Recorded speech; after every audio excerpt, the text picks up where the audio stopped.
What's up guys, Ghost here. The Modern Warfare PS4 beta is coming to an end today, so I wanted to sum up my thoughts about it so far. So as with any game, there are points both good and bad, but firstly I'll say that it has left me wanting more. I keep hankering after just one more game, and it definitely keeps pulling me back in. Whether or not that's a worthwhile metric to have in mind is of course personal opinion, but for me that's always been a telltale sign of a game that I enjoy quite a lot. So the way this beta was handled was very clever in my opinion.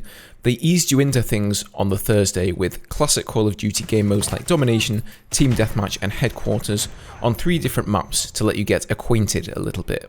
Then with each following day they released a new game mode or a new map. So this is a map called Hackney Yard that was there on the first day, but on the Friday both it and another cave map were available in this new night vision mode, which changed things up quite a bit. You can take your goggles off if you like and use whatever reflex or hollow sight you might happen to have equipped at the cost of bad visibility. However, using the goggles means you aim down the side of your weapon via the laser. Now the cool thing is that you can actually see the enemy lasers when somebody is ADSing and peeking a corner. And that tends to happen a lot in this game. Just like in other COD titles, the time to kill is very quick, and if somebody gets to jump on you and ADSs you faster, they will most likely end up with the kill. So in this game mode, ADSing a corner means you're more ready, but it also gives away your position via the laser. You also make a lot of noise sprinting about in this game. So if there is somebody around the corner, they are going to know you're there for sure. Positional audio, however, was a bit meh at times. I couldn't tell if players were climbing on a metal scaffolding or running on concrete, and the position was either to the left or the right. But outside of that, I couldn't have given you an exact location based on sound alone. Now, normally I play on PC where I have a sound card, which helps with that sort of thing, so maybe that will be better on next weekend when the beta hits for PC and Xbox One players. Similar to night vision mode, on the Sunday they implemented a realism mode, which hides all of the HUD elements, hit markers, kill markers, death markers, you name it. In fact, the only thing they left in there was your teammate markers, so you don't shoot the wrong guys. Speaking of removing things from the HUD, initially in the beta, there was no minimap at all, unless somebody called in a UAV. Then a couple of days into the beta, they added it back in, although it only showed your position and your allies. So there seems to be a bit of an outcry from the player base wondering why they've done away with it. Personally, I didn't mind not having it too much, although you can simply hit escape to see a map overview, which is what I found myself doing most times when spawning in, checking where my allies were, and then, through process of elimination, assuming that the enemy team had spawned on the opposite side of the map. Now, you might say, what is the point of a silencer, for example, when enemies can't see you on a minimap whilst firing anyway? Well, like most things that are loud in this game, firing will really give away your position based on audio alone, and the silencer helps a lot with that. You'll notice me running it in most of the footage here.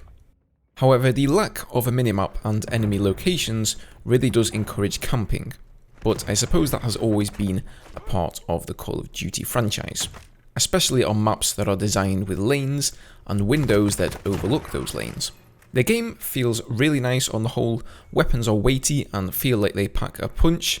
There is a meaty loadout system for you to sink your teeth into that lets you pick a total of 5 attachments/perks. Each addition to the weapon will benefit it in one area while subtracting from another. The sound design is meaningful and movement is fluid. You can run through doors just by sprinting, although beware, those doors opening just might be the loudest thing in the game. You can slide a short distance mid-sprint by crouching and even ADS at the same time to get the drop on your enemy. You can even ADS whilst reloading, which is cool, and then mounting over barriers or climbing up boxes and whatnot is very fluid as well. However, I do have a few gripes with the game, most of which I think Infinity Ward should be able to fix before release. So at the top of my list is spawning. That definitely needs tweaking. It's not uncommon to see a kill cam where the guy who killed you literally had you spawn in front of him with your back to him.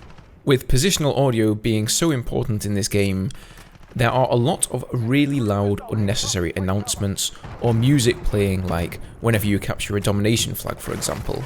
Obviously things like planes flying overhead from kill streaks are going to be loud, And that makes sense, I suppose you can use that tactically to a certain degree. But it's really annoying having somebody creep up and kill you simply because you just captured the A flag in domination and didn't hear him for the fanfare playing in the background. In a similar vein, all of the in-game notification pop-ups when you capture an objective, or even just kill a certain enemy or get a headshot, can be quite large and obtrusive.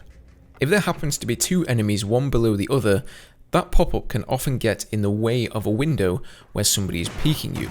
This issue might be resolved on PC via changing the FOV, however it might be nice to have a UI slider option to either turn down transparency or size. I also noticed some fairly obvious FPS drops on PS4, mainly whilst playing the Grozny raid map, aka the largest map on 10 vs 10, and then especially when looking, say, out from a window over the entire map with multiple enemies running about. Of course, this is only the beta and some further optimization is likely left to be done, but if I can feel it on 10v10, how is this going to be on 32v32? So next weekend, the beta will open up for Xbox One and PC players who have pre-ordered on the Thursday, and then on Saturday, it'll be available for anyone who wants to have a try. And the 32v32 ground war game mode will be available with helicopters, tanks and all that. And obviously, as a Battlefield player, I can't wait to give that a try. So that's it from me today, folks. Leave a comment down below. Have you tried the beta, or are you planning to next weekend? Did you like it or not? Leave me a rating for the video, that always helps me out with future content. Have a lovely day, and I'll see you guys in the next one.